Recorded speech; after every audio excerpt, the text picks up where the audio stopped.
Hi, Freelance Mushrooms here, a channel where a freelancer or a small team will be able to find good tips how to run their digital B2B business. And today we're gonna talk about how to choose your customer. My name is Eugene and this is Denise with me.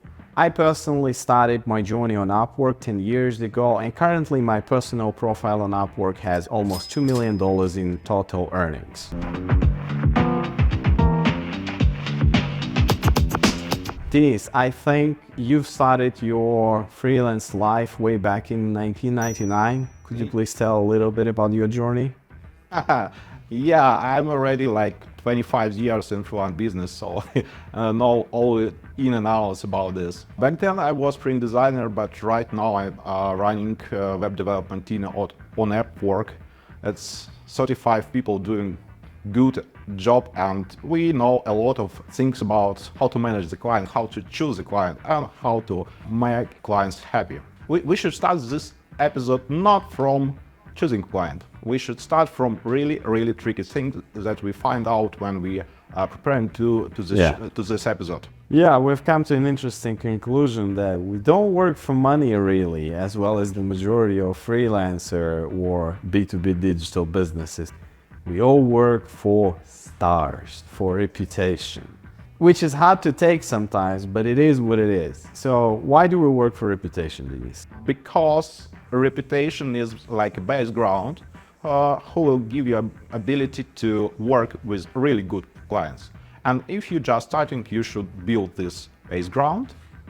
And I think it's better to build some basement, good reputation with the people who already have good reputation. This is a key point. So are you basically saying that if I'm starting the business, or whether I'm already well-established business, I should be doing business only with people who has amazing reputation? Yes, I'm pretty sure about this. What about the customers who has zero track record? I think we should divide like newcomers to freelance, startup freelancers, and the guys who already know how to do the job, how to dance with the client. The guys who know how to make negotiation, how to take client's hand and walk it step by step from start to success. And if you have like this knowledge how to do it, even if you collect this knowledge from anywhere, but if you have this knowledge, you can... You mean negotiating experience? Yeah, negotiating experience and so on.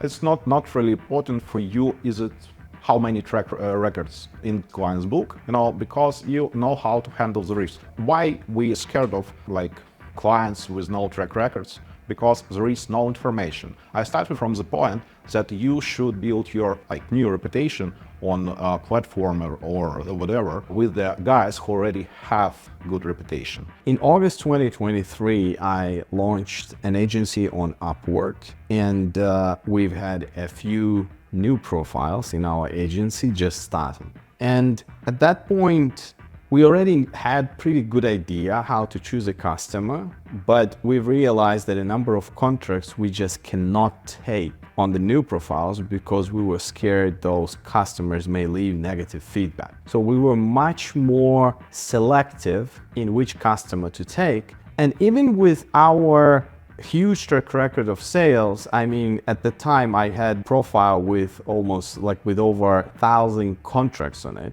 So I already understood how my customer looks like, how to close the deal with them, how to do business with them, so to ensure they leave us 5 stars. But long story short, with the new profiles, we were in the reality where we would actually reject a number of customers with zero track record on the platform simply because we wouldn't take the risk.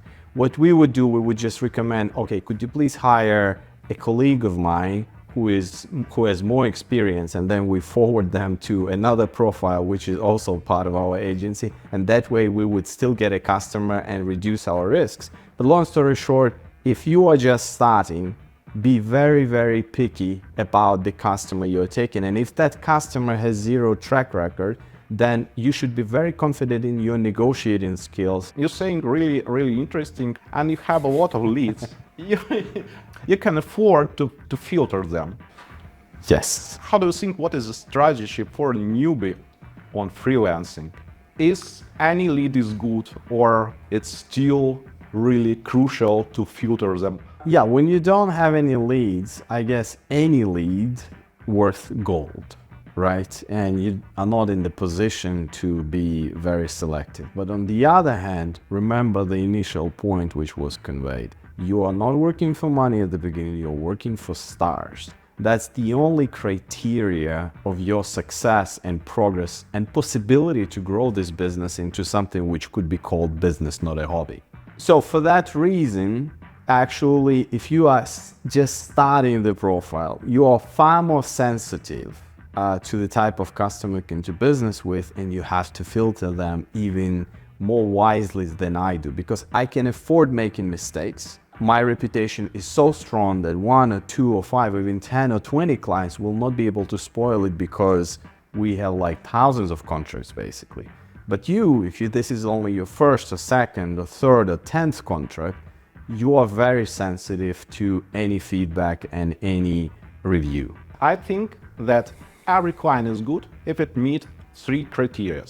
Good reputation with possibly big amount of good feedbacks to freelancers, similar or understandable mindset of the client, and the work you really understand how to do. Only these 3 criteria, and any client who fits them, that's okay for you. Basically, you're saying that one of the main criteria of a customer you should be after is the mentality you understand. I see we smoothly go to the understanding how to do the task.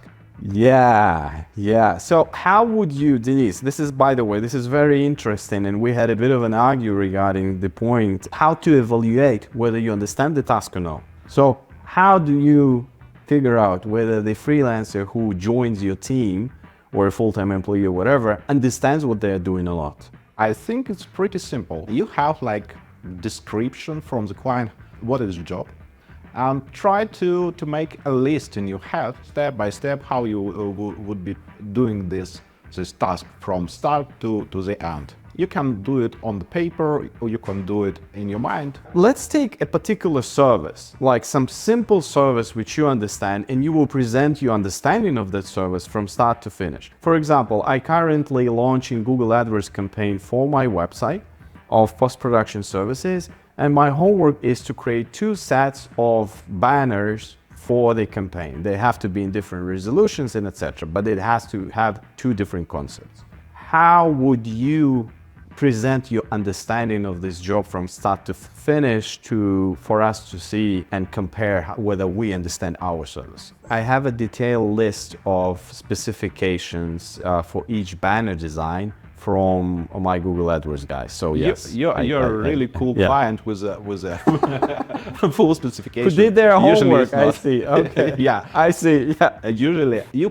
can have some like complications about some stages, some steps that's really needed to be for job to be done. So when you're making the list in your head or on your paper, you should really understand how to do 70% of the job. And only 30% is like for investigation, or you will get it from the internet, or you will get specification or something like this. This is and leave 30% for the fake it until you make it. Yeah, you still need the space for make yourself like a better professional. Yeah, leave 30% to look incompetent during your first sales call. But anyway, you previously disagreed with me on that point, but I personally, like, let's say this is the first time I'm providing the service of post-production service. I have the call scheduled in about 12 hours. Today, in 2024, what I would do, I would just go to ChatGPT -4 and tell them, okay, this is my business, and I would list like 5 competitors, 5 like top 5 companies in the world doing exactly the same service. I would list them saying, I'm providing exactly the same service. I would provide some bio about it. I would find some client's job post which would fit the type of service I want to sell them. I would list a few of those job posts, and then I would say, I'm going to have a call with these customers tomorrow. Could you please provide me 10 questions which they potentially may ask me as a service provider? Or you can do it even vice versa, to ask them, okay, I'm the customer. These are 5 suppliers I'm considering. This is 5 job posts I've previously written. what 20 questions I should ask them to make the sales call interrogation as efficient as possible. So, and this is better than doing nothing. This is better than making wild guess. This is at least like there are 20 questions and you can easily understand 70% of you understand it if you answered like what? 15 questions or 13 questions means you are on track to get ready for the call, right? If you answer all 20 and you feel very confident about each one of them, well, perfect. Most likely everything will go well. I guess maybe this is business not for you, because if you don't know about the area you are trying to sell your services on, I mean, maybe you're not so passionate about it. If you're not so passionate about it, the customers will feel that. So make sure whatever the service you select, you enjoy doing it, you enjoy providing it. That way, learning process is going to be so much easier and quality of your response is so much higher. I think it's not really nice criteria to check if you're passionate enough, because I'm not opposite ChatGPT -4 Omni or so on, but the problem is not so much information about the client, not so much information about the particular case, and ChatGPT will send you like general question, and the client will ask some specific question with the background, which will be uncovered on the start of the call. Usually it works like this. As for me, just go for the call and check if it's your client at all, because it's very, very important to have like personal connection with the client. Why? Why are we choosing why for a friend? Why is it important to have a personal connection, Denis? Because business is business, but person choose person. And actually, from my end, the majority of business in the post-production, those are long-term customers who come and order some services on a weekly or monthly basis. Those are long-term customers with long-term contracts. When a customer works with you for years, it's a matter of time when something will go wrong. When someone will get angry about something, by someone I usually mean customer, right? They may get disappointed about something. So if you are doing lots of work for a particular customer, for multiple customers, sooner or later something will go wrong. The question is, how will this particular person and yourself resolve that? And basically, that is why we want to establish good relationship at the beginning, to actually make the entire process of working together more fun, have more of those casual conversations, and if God forbid any conflict situation happens, it's much easier to resolve it when you have that personal connection. I even had the cases when we delivered a video for a customer. It was like $50 job, for example, at a relatively new profile, but just reached out to customer saying, listen, I understand you don't like the style. I understand you're not going to use this video. Would you still be open to leave us 5-star review and we would leave the same for you? And simply because of the initial good connection, we managed to part ways that way. Moreover, we even didn't return those money, which is actually amazing. So we got everything we needed from the contract. We got happiness of the customers in their review. We didn't get happiness by fact, but eventually the reason why we got everything we needed at that point, only because of that connection. So connection is king, I agree. I think it's not only about connection. If we're talking about the situation where everything goes wrong or something goes wrong, I think it's a topic for another episode, because you should be prepared to everything goes wrong, and what you will do, you have to have the plan about it. And this is exactly what we're going to talk in our next episode. Freelance Mushroom, this was Eugene and Denise. Stay with us, like and subscribe, and see you later. Stay with us. See you later.